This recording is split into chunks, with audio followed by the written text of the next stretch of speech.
advised they were being chased by a group of males with a gun. At least 6 youths arrested and multiple weapons recovered after a chase led to a lockdown at a Milton High School. 2 other schools were also put on alert. The 6 young people remain in police custody tonight. Talia Ritchie is live outside Bishop Redding Catholic Secondary School, and some scary moments out there today. All right, we're having some technical issues with the live. Let's go right to Talia's story. Okay, switching gears, we'll try to get back to Talia out in Halton for you. Now, Toronto police are investigating the city's 3rd homicide and the first gun murder of the year. An 18-year-old man was shot last night at a plaza near Islington Avenue and Helmhurst Drive. Linda Ward spoke to people who rushed to help the dying teen. The 18-year-old Toronto man was walking along Elmhurst here around 9:30 last night when Toronto police say a dark-colored vehicle approached and someone fired multiple gunshots at the victim. He tried to flee the area on foot, but he collapsed near the stop sign here, and that's when residents of this community ran to help. I helped the lady on the phone that was doing chest compressions, helped roll him over and held his head, tried to get some response from him. You really don't know where your life would turn until you hold someone in your hands. It's pretty rough. It is. I mean, 18 years old. I was just going to university. I'm 27 now. It's really short. It's rough. There's a lot of bad things in this world, but there is a hell of a lot more good things. And seeing 15 random strangers help someone that's been shot is really impressive. Despite the best efforts of the many people who came here to help, he was pronounced dead in hospital. The victim's father came by the scene earlier today. I don't believe that he's gonna get shot at all. He's not criminal, that guy, or my son, or he's a student, he's working. All of them crying. Since last night they are crying. Since they hear the news or the...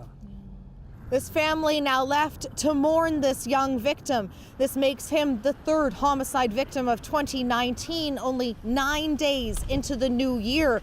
And Toronto police are now looking for suspects. They say a dark-colored vehicle was seen leaving the area. They're looking for possibly 4 people that were inside of that vehicle. Police believe there would have been many people in this plaza near where the shooting happened around 9:30 last night, and they may have information or video that may help police figure out who they're looking for. Linda Ward, CBC News, Toronto. All right, let's head back to our top story now. Back out to Halton and Talia Ritchie with some scary moments for young people out there who called police, who said, Talia, they're being chased by a group that was armed? That's right, Dwight. And you know, a lot of students telling me today that initially when all of this was unfolding, they thought it was a drill. And then when they realized it was serious, it was quite unsettling for them. Now, all of this was a result of an incident that happened behind the school. As you mentioned, police say they got a call for help. A group of people reporting that they were being chased by a group of males with a gun. This was around 11:30. Now, no one was injured, but police say they did recover a knife and 2 firearms, one of which turned out to be a replica, and they say unrelated to this incident, and the other was confirmed to be a pellet gun. Bishop Redding was placed on lockdown, and nearby elementary schools Chris Hadfield and St. Peter's were put on a lock and secure as a precaution. Students from Bishop Redding described today's events as stressful and unusual. It was just a whole kind of panic at the beginning, and then afterwards, I'd say 20 minutes or so, we just went to a lockdown. And at that point, we were all shut down, and we were all just lying down. When they went back onto the announcements and said, we actually have to put everyone into lockdown, please stay safe, everyone. That's when I knew things were kind of getting serious. We turned the lights off, closed all the blinds, sat near the back of the class, and then I got a text from my mom asking if everything was okay. And then that's when I knew everything was kind of serious because even my parents knew at that point, and it was pretty quick too. We heard a lot of gun rumors, and that was obviously scary, and that was the main thing. Police say students and staff at all 3 schools are safe. No details about charges, but we do know 6 males, all teens, remain in custody tonight. And we also learned that there was a basketball tournament happening at the school today, but police wouldn't confirm whether or not that was related to this incident. Dwight? Thank you, Talia. Everyone is rushing up the stairs at the same time. There's a lot of pushing and a lot of fighting. Chaotic, crowded, and dangerous. This is video captured earlier this week of a swarm of people waiting to get onto a Kitchener Line GO train. Passenger anger turned to political pressure for Metrolinx to fix the problem. Metrolinx says it's working on it. This is the result of some scheduled tweaks. Some trains were shifted on Monday, and crucially, an express train was canceled. Riders say they want it back. Greg Ross is live at the Brampton GO station today. And Greg, you just rode that route with commuters. We did just take that train with commuters. I can tell you it wasn't too bad. It was very busy, Dwight, but commuters tell me not quite as busy as it has been earlier in this week. And those pictures that you were just showing are from Monday, Tuesday, and Wednesday, where, as you mentioned, people were fighting to get in onto the train. There was lineups just to get to the platform. Now, the problem that this is created by is the fact that they've canceled an express train that originally left Union Station at 4:50 and went to Brampton, and then carried on to Kitchener after that, stopping at all regular stops after Brampton. But now, after canceling that, they've essentially now forced these people to take other trains. There's a 4:35, there's a 5:02 train that both go to Brampton, but they're not express trains. They're regular trains that make all stops. And as you can imagine, that has created chaos for people who now have to readjust their schedules. Were you a regular on that express train? Usually, yeah. So were you able to get a seat on that train? More often than not, and then change the schedule, and it's been pretty packed since they've changed it. And it takes you longer to get home? Yeah, that's correct, yeah. About 20 minutes longer. So how much longer has it been taking for you to get home? Normally in that train it used to take only 35 to 38 minutes or so. So a lot of people are now telling us that they've looked at some of the other options that they have. They're leaving work early to get a different train. Some people are waiting for later trains, and that might be the reason, Dwight, that things weren't as crowded today. All right, the big question, though, Greg, is what is Metrolinx doing about all of this? Well, Metrolinx is also saying that some of the things they've already done are helping to alleviate some of the crowding. They have more staff on hand that are directing people and helping people out, so they say that that's helped. And starting Monday, something else they're going to do to the 5:02 train, that's the train that I just got off of, they're going to add 2 more coaches. So each coach on a train holds about 200 people, so they're going to be able to accommodate 400 more people. And these are short-term fixes, but Metrolinx says they're still looking into longer-term fixes. We have hundreds of trains that go in and out of Union Station every day, 300,000 people every single solitary day. So that's a lot to sort through before you can just say, I'm going to add a train, I'm going to do this and that. It's a lot to work through, and we share corridors, so we have to work with our partners as well. I can't promise how we're going to fix it. I can just promise that we're going to fix it. So they're promising that they're going to fix it, but saying that it is going to take some time. The mayor of Brampton, Patrick Brown, says, well, you just don't have that time, because he says that people in Brampton need a quicker way to get home, and they are very inconvenienced by this. He talked about the fact that people aren't able to get home in time to pick up their children at daycare. He's demanding answers. In fact, he sent a letter to the Minister of Transportation today asking him to get on this. The Minister of Transportation also releasing a press release last night saying, yes, we're looking into this. I have Metrolinx on this and looking for solutions. So now it's just a matter of waiting and seeing if they can actually fix these problems. Now, coming up later, Dwight, we've actually documented this entire trip that I took on that 5:02 train here to Brampton, and we're going to show you exactly how that went down. And that includes meeting up with the mayor of Brampton, Patrick Brown, who got on the train and took it for at least part of the ride with us. And he actually was able to interact with some of the people on the train as well, Dwight. Yeah, simple change in schedule of negatively affecting a lot of people's lives out there. We'll check back with you. Thank you, Greg. Just offensive language, like, you know, which we know that what that means is, right? So we don't want that on road anyways. This Brampton man has been documenting license plates that spell out what he calls offensive Punjabi phrases. I'm Lisa Shing, and coming up in the show, I'll tell you why he wants the province to crack down.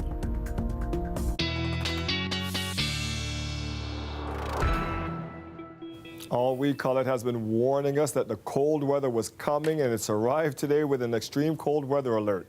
Yes, that's right, Dwight. We have an extreme cold weather alert from the city. And, you know, we see this when the temperatures are falling to -15 or colder, or we've got a wind chill of -20 or colder. And, yeah, that's where we're headed overnight tonight. Tomorrow morning is going to be a very chilly start to the day. So all the warning we've been giving you so you can, you know, find those toques. Maybe if you haven't pulled them out yet, most of us, I think, have. But mittens and all the things you're going to need. You're going to need the layers tomorrow morning.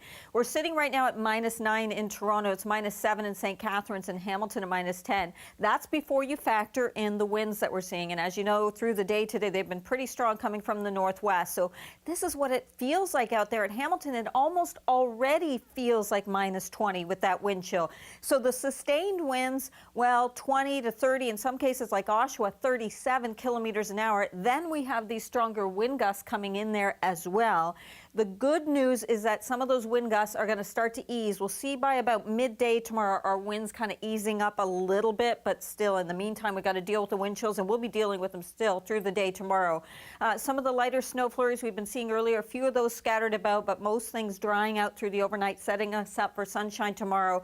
There's our low, -14, feeling -20 tomorrow morning, even tomorrow afternoon at -6. It's still going to feel like -10. We've got a few days of this to get through. Maybe not quite as bad as tomorrow morning, but a few days coming, and I'll tell you all about that a little later in the show, Dwight. Thank you, Colette. You're welcome.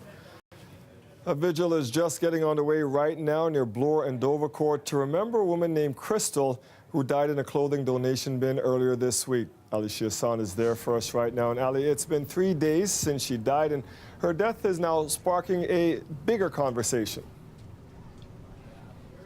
That's right. So tonight, Dwight, people are taking the time to pause, reflect, feel, and memorialize Crystal. As you said, her death has sparked a larger conversation about homelessness in the city of Toronto. I spoke with the executive director of Sistering today about exactly that, and she told me that she was shocked and saddened to hear just how many people, how many women, just like Crystal, resort to taking from these bins.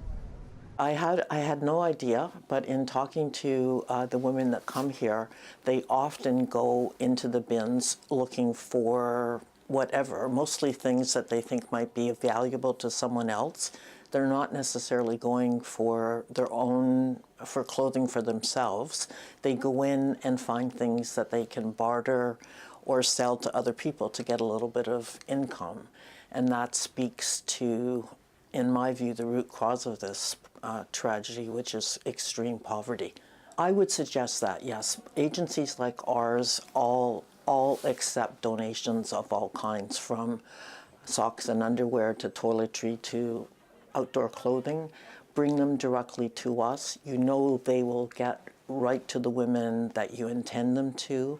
Other agencies, the same thing. And in my view, the boxes can disappear, and I'd be very happy. Crystal was a familiar face at that all-women's shelter, Sistering there. Now, it is yet to be seen what the City of Toronto is going to do with these clothing donation bins. There are about 460 across the city. They are reviewing them with a special focus on safety this time. Coming up a little later in the show, we head to Markham, where they actually cracked down on all of their clothing donation bins, and they are saying that Toronto should do the same. Dwight. Thank you, Ali. It is day 2 of the legal battle over sex ed in this province. Today, the government had a chance to lay out their case, arguing the PCs have done nothing wrong by reverting to the old curriculum. Lorena Redekop now with the latest. Teachers have come out loudly against the sex ed changes.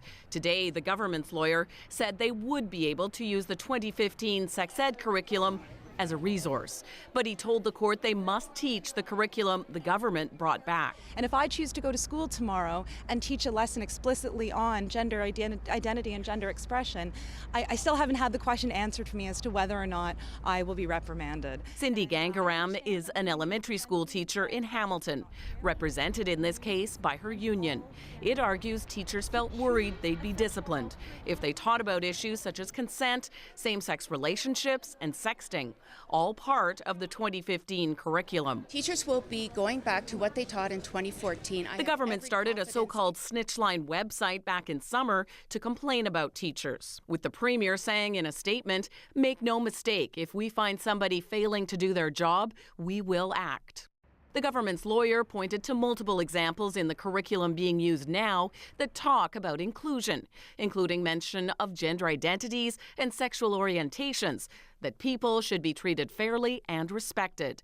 That's the message it sends. That's the public statement on this curriculum. The government's lawyer reminded the court that the old curriculum is only being used temporarily, but he couldn't guarantee that the revised version will be ready in time for school in fall. Which the government has said they were going to do. The NDP supports going back to the curriculum brought in by the last government. I think at the end of the day, that's just too many conflicting messages. Teachers and parents and students still don't know what they are going to be permitted to be taught in school.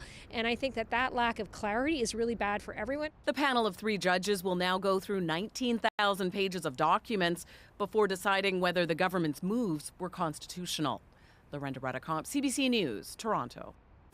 There's a tentative deal to allow natural gas pipeline workers into an area that's been the focus of First Nations protests in BC. Leaders of the Wet'suwet'en First Nation reached the deal with the RCMP. He said he's never had it, so I said, I'll bring you back something. The chiefs say members will abide by a court injunction granting the pipeline company access to a bridge they've been blocking. In exchange, police will not remove a nearby healing camp. The deal would stop another flare-up like the police raid we saw on Monday. Arrests at the blockade sparked protests, including a big one in Kamloops. Protesters for and against the pipeline demonstrated just as the Prime Minister was arriving to kick off his campaign-style tour. We're going to build a powerful steel barrier. They didn't want to use concrete. I said, okay, I'll use steel. It's stronger. As the U.S. government shutdown drags on, Donald Trump heads south. He's visiting the border with Mexico, continuing his push for a wall and the billions needed to pay for it. The weather update is brought to you by Train Extreme Conditions Testing. It's hard to stop a train, really hard. Train, the most reliable heating and cooling brand.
Donald Trump visited the U.S. border with Mexico today as he pushes to get a wall built. He also praised the work of border guards. You know what you do with crime, and we also see what you do on the border. Boy, I'll tell you what, it's tough stuff. But it could be a lot easier for you, and you could be spread a lot differently if we had the walls, and we'll get it.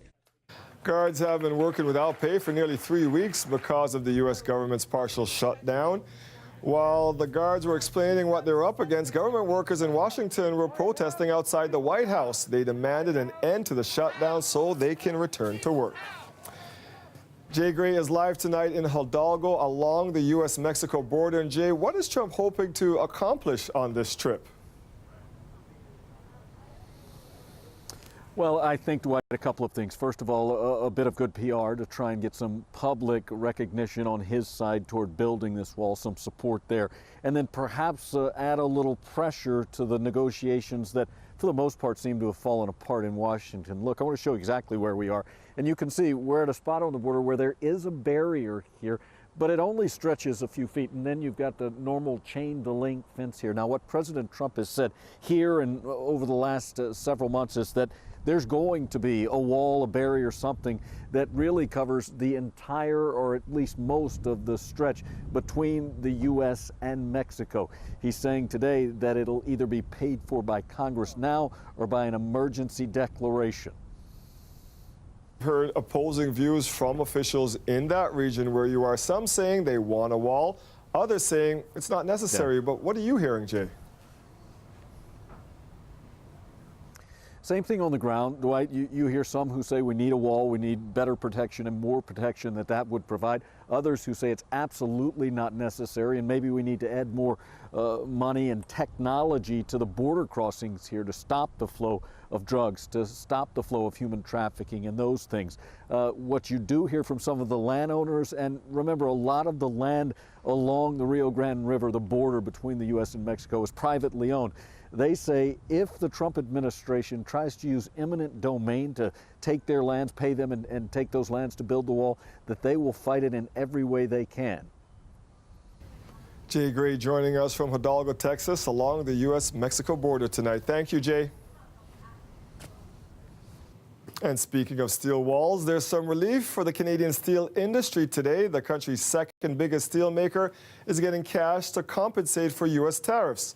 $60 million of federal money will go to Algoma Steel. The company will also get a matching repayable loan from the Ontario government. The money will be used to improve and expand operations at the mill in Sault Ste. Marie. Algoma is emerging from 3 years of bankruptcy protection, and last year, the Trump administration announced a 25% tariff on Canadian steel and a 10% tariff on aluminum. A city staff report is recommending Richmond, Adelaide, Peter, and Simcoe Street bike lanes be made permanent. The lanes were initially installed as pilot projects between 2014 and 2017. Since then, according to the report, the number of cyclists using those routes has ballooned, but car travel times have not. Staff do want a change made, though, on Adelaide. They're recommending the lane there be moved from the south side to the north side of the street. The report goes to the Infrastructure and Environment Committee on January 17th. A Brampton man says he still sees offensive license plates on cars in that city. That's after CBC Toronto did a story on anglicized Punjabi plates that prompted the province to investigate. Now, dozens were flagged for review for insinuating violence. As Lisa Shing reports, people in the community say the crackdown is doing little. There are thousands of cars on the road in Brampton every day. It doesn't take too long to spot a variety of vanity plates. The meaning of this one may be obvious. Most are in anglicized Punjabi. This one means, "What's it to you?" But among the sea of plates in the city, what does that mean? Gagandeep Kanwal has been documenting ones he finds offensive. I see that every day, here and there. There's a lot of them. The Punjabi phrases spell out shot of liquor. This one means opium, even the F word. That's a little disturbing for me too, because once my kid's reading it, I cannot explain to them what that means. The Ministry of Transportation reviewed 52 plates and flagged 33 of them for recall after CBC's initial story, though they're still out there. It says there's no timeline for when the plates could be taken off the road. You're still seeing these offensive license plates on the roads here in Brampton.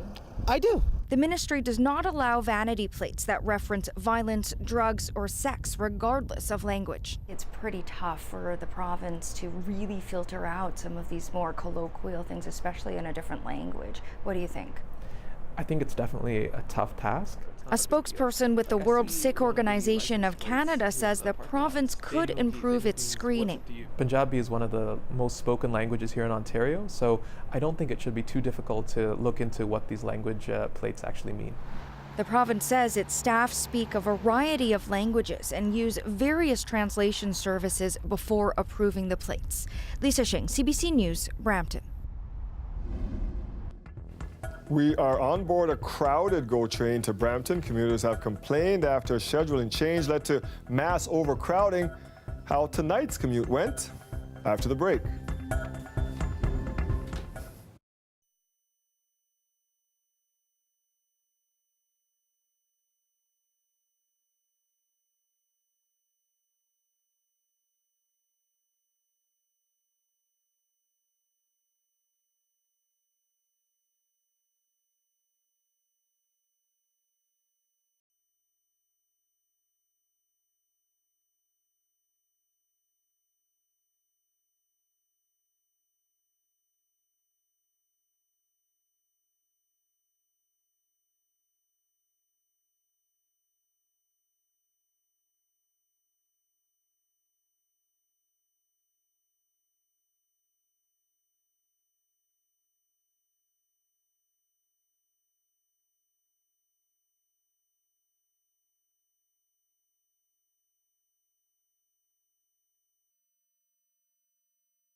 A vigil is growing near Bloor and Dovercourt, where a homeless woman died on Tuesday. Let's go back live to Ali Hassan now. And Ali, what do people there want to see come from this tragedy?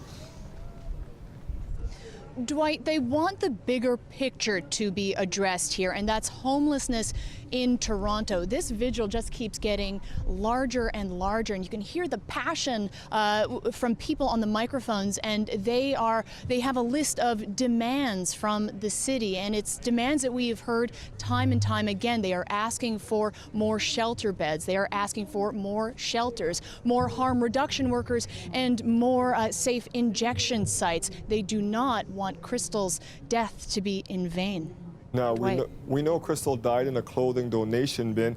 We've seen some cities just get rid of them. Is that something Toronto is now going to consider? Well, the city says an all-out ban would be drastic. One thing they could do is look to their neighbors in Markham. That's a municipality that did a crackdown on these clothing donation bins because there were many bogus donation bins happening there, and they were becoming eyesores. We know that the city is reviewing them, of course, but they could take a page from Markham's book and change things up. I had a conversation with the mastermind of the donation bin crackdown there, and she says Toronto should consider this. Have a listen. Let's see what we can take a look at here. So you have two drop-off sort of receptacles. Two pull-down doors with a free-flowing flap so you can't get stuck. There's no pinch point. Yeah. Right? But And we a also warning. have a sign that says don't enter. So this is just a sort of a pool cabana, actually. So this would have been the door. We just put the signage there. It's serviced by a roll-up door, and they're serviced daily. This would just really be one day's donations. I mean, 3 bags fills up a steel bin. Yeah, that's when you have the overflow problems. That's when you get the overflow problems, and then people piling it up outside, people start going through it, and they scatter it all. Was that part of the reason for the Markham crackdown on these bins? Absolutely, absolutely. We just felt it was time not only to get good data, how much textile is out there, to support the charities, because most of the bins on the streets aren't charities necessarily. They could be private companies. The anti-theft mechanism that was placed wasn't really to keep people out of the bins. It was really meant to keep competitors out of the bins. Textiles have quite a value. So what would happen is a rival bin operator would come and enter the bin, take the material at midnight or 1 o'clock in the morning. So they put these anti-theft mechanisms in to keep out the competitors, not really to keep out residents. I don't think anyone anticipated that residents would be crawling in the bins, and if residents wanted to steal a bag of textiles, I don't think anybody cared. There's a huge demand by residents. They want to donate this material. They want to donate it safely. They want to make sure it's going to a good cause. And so we always welcome anyone to contact us on how we did it and what our bylaw looks like, but we certainly encourage all municipalities across on Canada to start a properly managed textile program. So what the City of Toronto does with their donation bins has yet to be seen. The review that they're currently under right now is set to wrap in the fall, but that could be expedited. In light of the recent deaths, of course, we know that 8 in total, the most recent one being right here at Bloor and Dovercourt, where Crystal died. Ali, thank you. 2019 is a federal election year, and one subject that's sure to play a big role in the campaign is climate change and what to do about it. The Minister of Environment talked about that today. There'll be a choice in this election. The choice is going to be, do you want to support the Liberal Party where we have a climate plan, where we're taking action on climate change in a serious way while making life affordable, while creating good jobs? Or do you want another party that doesn't take climate change seriously, that wants to take us back in time, that doesn't believe that we have solutions, and doesn't see the economic opportunity of taking serious action? Catherine McKenna was in Toronto to announce a $10 million grant to expand a project providing clean air conditioning to downtown buildings. She also defended her government's carbon tax plan to reduce greenhouse gas emissions, but Conservatives say the carbon tax will not reduce emissions enough, and Tory leader Andrew Scheer says it will force companies to move out of the country. A crunch of passengers that some say was downright dangerous. This was the platform of a Kitchener-bound train earlier this week after Metrolinx shuffled the schedule and cut an express train. Those passengers are learning of some relief tonight. Metrolinx says it's adding more cars to the 502 Kitchener train to try and alleviate the chaos. Greg Ross hopped on board that train today to talk to passengers and the mayor of Brampton, Patrick Brown, who has been calling for a fix. It's dangerous because the track is too full with people. Like when we go to get on it. Stairs down at the end. Track 26, you have to get on the platform. If you don't get on the platform, you're not going to get a seat. So you have to leave work like 15 minutes to half an hour early just to stand on the platform. It's your 502 westbound train making all station stops to Kitchener Station. If you want to get a seat, you got to be here quite a bit earlier, I think. Have you had a seat this week? Not this week, no.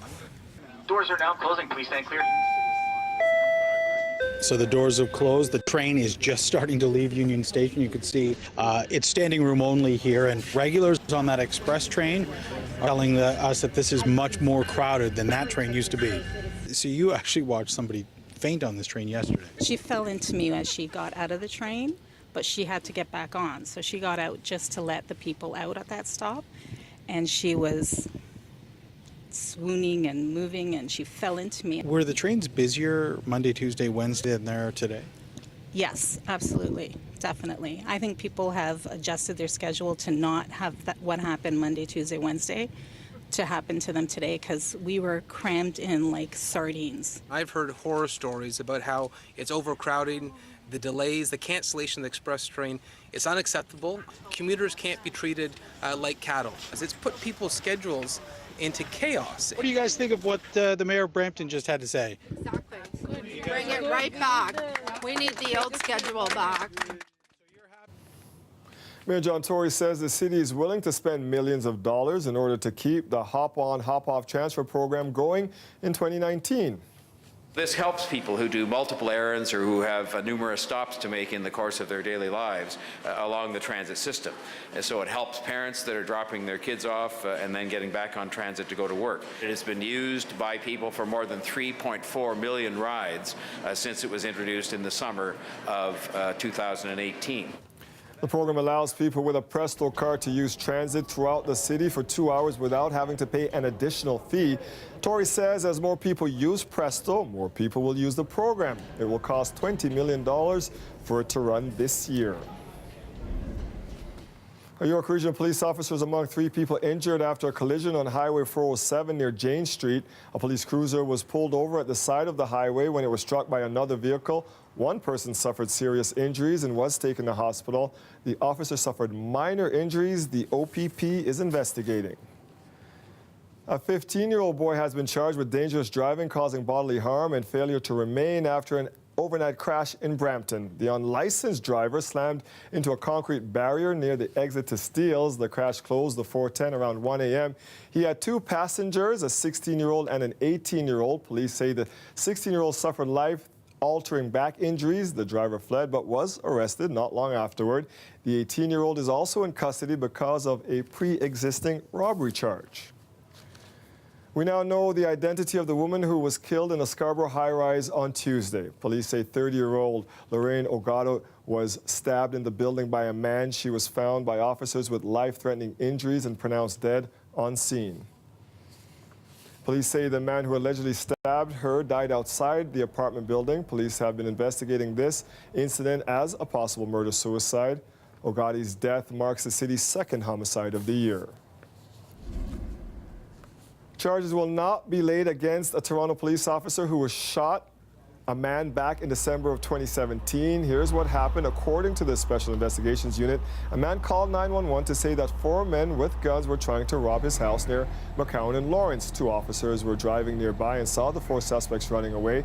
They chased after them on foot. One of the suspects went into a schoolyard and later sprayed bear repellent towards one of the officers. The SIU report says that man then pointed what appeared to be a gun at another officer.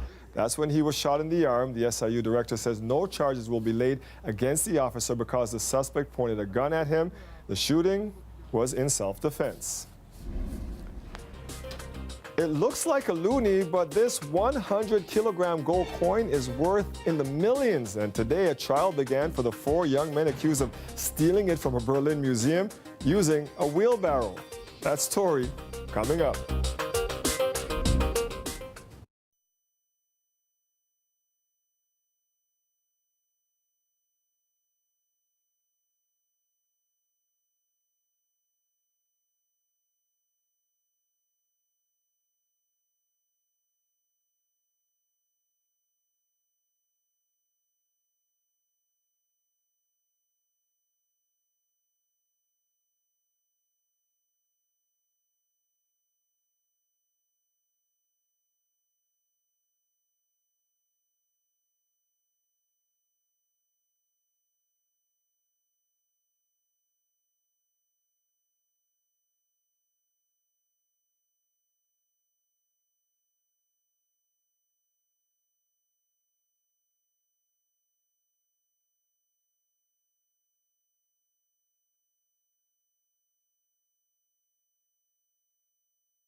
The weather update is brought to you by Train Extreme Conditions Testing. It's hard to stop a train, really hard. Train, the most reliable heating and cooling brand.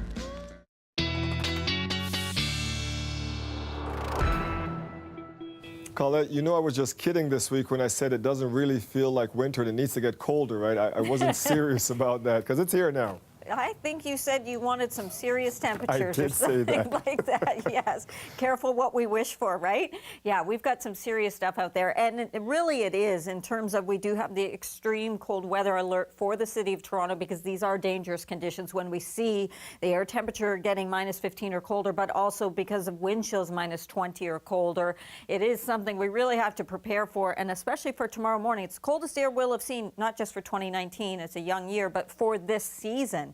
-9 right now, -11 in Markham, -9 at Mississauga.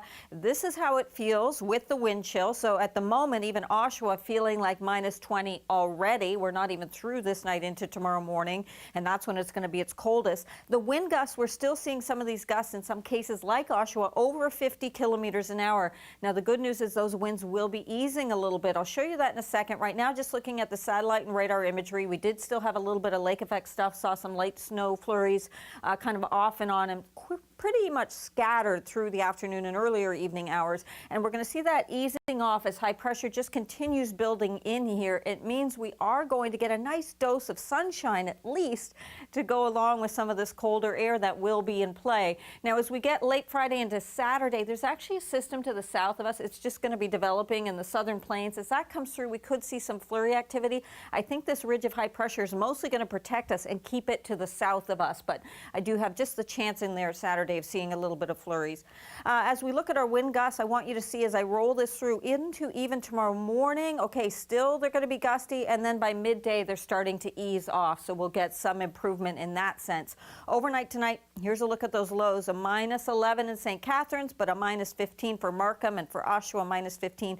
Feeling like -20 to -23 in some cases, even -25 tomorrow morning. Tomorrow afternoon, We try to do better. Seasonal's -2, still going to be on the cold side, but with that sunshine. And then there's a look at Saturday. I put a 30% chance of seeing some flurries again. I think it's staying to the south of us, and it's not really until we get to Monday or Tuesday the temperatures are going to rebound kind of nicely. But we've got a few cold days to come yet, Dwight. Thank you, Colette. You're welcome. Thousands of Canadians could be eligible for compensation for defective plumbing parts, and they may not even know it. Makers of Kitech Piping agreed 7 years ago to pay consumers $100 million for leaks and floods caused by their products, but few people have even applied for it. And so far, only $3 million has been paid out. Yvonne Colbert has the story. Kitech pipes and plumbing fixtures were sold between 1995 and 2007. The products were used primarily in homes with in-floor and hot water baseboard heating, and replacing them can be costly. Since the North American Kitech settlement 7 years ago, less than $3 million of the $100 million available has been paid out. Class action lawyer David Robbins says despite a campaign to inform people, he suspects the low number of claims is because people simply don't know the money is available. He says so far, only claims for leaks or flooding are being paid at a rate of 50%. Payments have been intentionally small because no one knew how many would apply. In Canada, 485 claims have been paid, ranging from a low of $10 to a high of almost $150,000. Most, though, are in the hundreds or low thousands. However, those payments may increase next year when the claims period ends in January. At that point, the courts will determine how much more homeowners will receive. And even if there is no leak, Robbins says people should apply for compensation. Any money left over after claims are paid will be returned to Kitech and its insurers. Yvonne Colbert, CBC News, Halifax. The small Newfoundland community of Roddickton has a bit of a strange problem to deal with. It's trying to move about 40 Harp seals, not from the harbor or along the shoreline, but from the main streets in town. And it seems the seals wandered too far from the ocean. The stranded seals are blocking roads, driveways, and even doors to homes sometimes. Local residents are not allowed to move them. It is illegal to touch marine mammals. The RCMP says 2 of the seals were struck by a vehicle this week and killed. Sheila Fitzgerald is the mayor of the community. She explains how the seals got into her town. It's not uncommon for the seals to get trapped inside the ice. We usually get about a handful, and nature takes its course. Either they find their way out or whatever. But this year is definitely a unique year. We had high winds and a high tide just last week and the last few weeks. And these seals came in with the tide, came in with the wind, and got trapped on the inside of the ice. So there's a pan of ice that's frozen solid for about 4 to 5 meters, or not meters, miles. And we thought that the seals would find their way back out, but unfortunately they haven't. There's 2 open brooks that are located in town, and they're hanging out there in these brooks. But food supply is limited, so they're not going to be able to sustain themselves for a long time in that brook. So now they're crawling up over the side of the road, which is just feet away, and they're actually in the road. So it's not uncommon to find a seal. Could be in somebody's yard, somebody's driveway, the entryway to businesses, and they're on the roads. Now, we've had some really bad snowstorms. We have a lot of snow, a lot of ice, so it's all a blanket of white here right now. And we use sand for keeping our roads salted and traction and so on. So these Harp seals are blending into the road. So we have to be very careful. The motorists have to be very careful about not hitting the seals, especially at dusk, at dawn, and through the night. And as you reported earlier, there was 2 seals that were hit the night before last. And we called DFO to come in and help us remove the seals. But, I mean, for the most part, the people are sad to see this happen. Like, it's devastating to watch animals struggle or suffer and so on. I mean, these animals it seems like they're disoriented. Like, you know, if they thought that they could find their way back out to the edge of the ice, you know, we would have just let them be. But it's been a week. Obviously, the instincts of finding your way back to Mother Nature is not kicking in. It is sad to see. Mayor Fitzgerald says officials from the Fisheries Department are in her town working to get the seals back to the ocean. Crazy story. We'll be right back with the great coin heist that's now headed to trial.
A singer on an Afghan television show looks so much like Canada's Prime Minister, fans in Kabul call him the Afghan Trudeau. The young singer is a contestant on the popular show Afghan Star. He was doing well, but he's doing even better now that fans are convinced he looks like our Prime Minister. Many social media posts from viewers call the resemblance uncanny. Local newspapers have also taken to calling him Salam Trudeau. No word yet on whether his singing is anything like our Prime Minister's, though. Sounds pretty good. After 22 years of representing a Nova Scotia riding in the House of Commons, Liberal MP Scott Brison says he's ending his political career because he would like to spend more time with his family. We have two young daughters, Rose and Claire, who are just about to turn 5 years old, and we want to do our best to make decisions in their interests. Brison says he will not seek re-election this fall. It's not clear whether he will remain a Liberal MP until the October 21st vote, but he will resign shortly from the Trudeau cabinet. He's currently serving as president of the Treasury Board. Brison began his political life as a Conservative but crossed the floor back in 2003. The following year, he became Canada's first openly gay cabinet minister. It became known as the Big Maple Leaf Heist. Back in 2017, thieves took a massive gold Canadian coin from a German museum. The coin, issued by the Royal Canadian Mint, held a Guinness World Record for purity, 99.99% gold. Well, today, the four men accused of stealing it went on trial in Berlin. Briar Stewart has more. When the four suspects were led into court this morning, a crowd of cameras greeted them. Each of the young men held a magazine up to block out their faces. They're accused of carrying out what has been called a spectacular heist, and this was the target, a 100-kilogram gold coin known as the Big Maple Leaf. It was made by the Canadian Mint in 2007, and its owner loaned it to a museum in Berlin where it was on display. That was until March of 2017 when it was stolen. Police allege that the suspects used a ladder to climb up to the third floor where they broke through a window of the museum. They say at that point they somehow managed to smash the bulletproof glass that this coin was encased in. Police say they used a rope and a wheelbarrow to get the coin out of there. Police say three of the suspects are all related, and they come from a family that's well known to police because several of the family members have criminal records. Police say the fourth suspect was a security guard at the museum, and he's accused of scouting out the site and giving tips to the others to help them carry out this plot.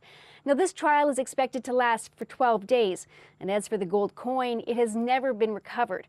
Investigators believe it was likely melted down and broken apart. They believe all of those individual pieces could have been sold for as much as 6 million Canadian dollars. Briar Stewart, CBC News, London. When I scan like this, it's vibrating my phone. Canyo. When I said 60 million, big winner. Oh my God! And I couldn't believe. Oh, it was definitely real. The group of co-workers from Kitchener are now millionaires, splitting a $60 million lotto win. What they're planning on doing with their winnings? Next.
when I scan like this, it's vibrating my phone. Can you? When I said 60 million big winner, oh my God. And I couldn't believe. I scan again. Imagine 5 times I scan. Because I want to hear that 60 million big winner is showing like this. I would do the same. A group of auto workers from Guelph are shifting gears after winning the $60 million Lotto Max jackpot. I say, hey, Fernando, I'm driving. He say, listen, we are the winner. I said, okay, let me park. I park, and he said, we are the big one. I say, listen, you know my health. I don't want to have a heart attack. He said, we are the winner. Excited and nervous? Happy. Happy. What are you nervous about? Oh, how to spend the money. The co-workers work the same line in the same shift at an auto parts manufacturer. Some are married, some are single. 8 are immigrants. They have 17 children between them that range in age from 21 to 57. They range in age, not the kids. The group had started playing together 2 months ago. For some members, it was their first time joining the group to play. The winners of the December 21st jackpot say it's been wonderful celebrating together. Something special with our team, like we work in the same line, but we are not co-worker. We are friends. Like in all the factory we work, we are the only team.